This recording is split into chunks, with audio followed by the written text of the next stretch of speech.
MP में Bharatiya Janata party को जोरदार जीत मिली है, लेकिन सिंधिया समर्थक और मंत्री हार गए। इस बार सिंधिया के 13 समर्थकों को टिकट मिला था।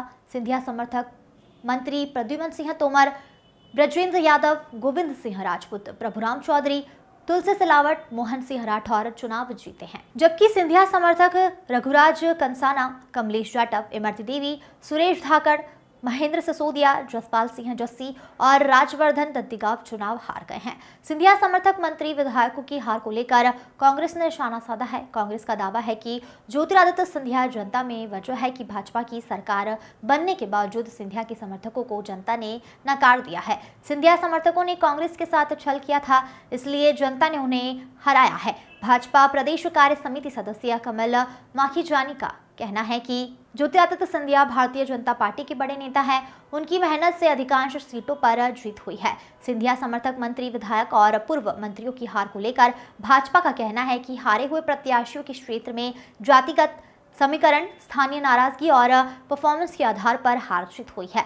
इसकी समीक्षा होगी।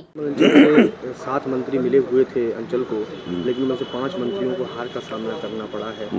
क्या लग रहा है कि आपके पूर्व मंत्री भी चुनाव कई हार गए, इमरती देवी से? क्या लग रहा है कि इतने बड़े चेहरे हार गए बीजेपी के रिकॉर्ड जीत के बाद भी? देखिए, मेरा ऐसा मानना है कि जब विधायक मंत्री बन जाता है तो उसकी क्षेत्र की जनता की अपेक्षा से बहुत ज़्यादा बढ़ जाती है।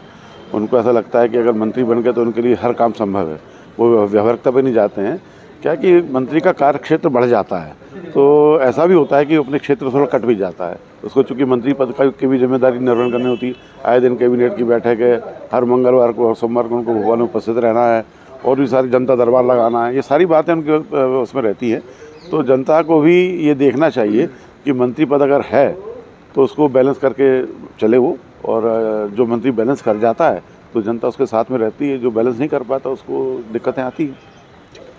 ज्योतिरादित्य सिंधिया के जिस तरह से करीबी विधायक हारे हैं, किस तस्वीर को आप कैसे देख रहे हैं? लगातार अब सिर्फ 6 रह गए। ज्योतिरादित्य सिंधिया जी ने अपनी विश्वसनीयता ख़त्म कर दी है। जब कांग्रेस में थे तो भारतीय जनता पार्टी शिवराज जी और मोदी जी के बारे में बहुत गलत बोलते थे। कहते थे शिवराज जी के हाथ किसानों के खून से सने हुए हैं, मोदी जी झूठ बोलते हैं।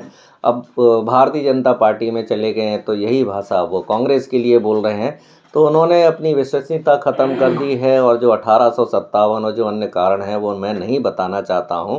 और जिस तरह से मध्य प्रदेश के जो परिणाम आए हैं, भारतीय जनता पार्टी की प्रचंड जीत हुई है, अनएक्सपेक्टेड जीत है। भारतीय जनता पार्टी के लोग भी स्वीकार नहीं कर पा रहे हैं।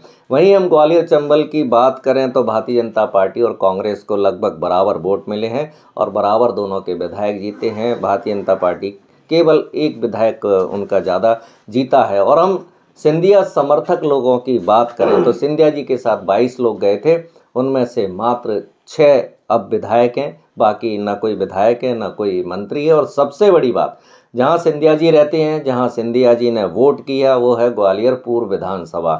वो सिंधिया जी की मामी वहां से चुनाव लड़ी थी, वो चुनाव हार चुकी हैं। तो सिंधिया जी को ग्वालियर चंबल और मध्य प्रदेश की जो जनता है नकार चुकी है। सिंधिया जी अपना भरोसा खो चुके हैं और जो भारतीय जनता पार्टी की जो जीत है उसके अन्य 50 कारण हैं।